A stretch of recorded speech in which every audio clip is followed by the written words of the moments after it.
Today it's a straight-up side-by-side FANUC versus Siemens for CNC and robotics. Here's the philosophy check.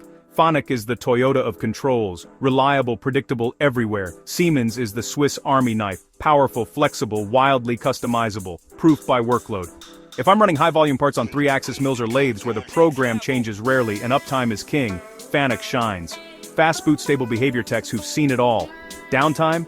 Parts and boards are easy to source, even on older units. Now, push complexity. 5-axis impellers, turbine blades, medical surfaces. Toolpath smoothing, look-ahead kinematics really matter. Siemens brings the heat.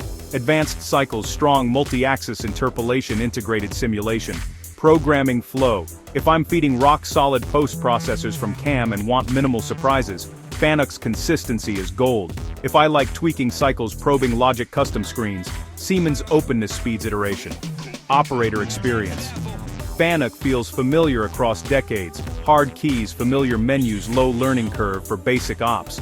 Siemens feels modern, contextual soft keys, conversational programming, better on-screen guidance for complex setups. Support map.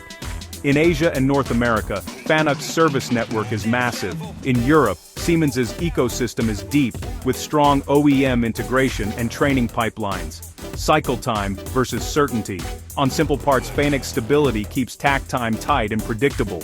On multi-axis, Siemens's toolpath optimization and simulation can shave minutes and save scrap. Total cost of ownership. FANUC wins on long-term parts. Availability, technician familiarity. Siemens can reduce programming time and rework when complexity spikes. Quick picks. High volume, repeat work, fast onboarding. FANUC.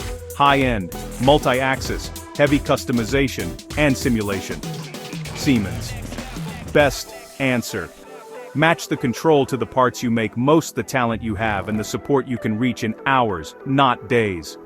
That's the split. Choose by workload, not by hype.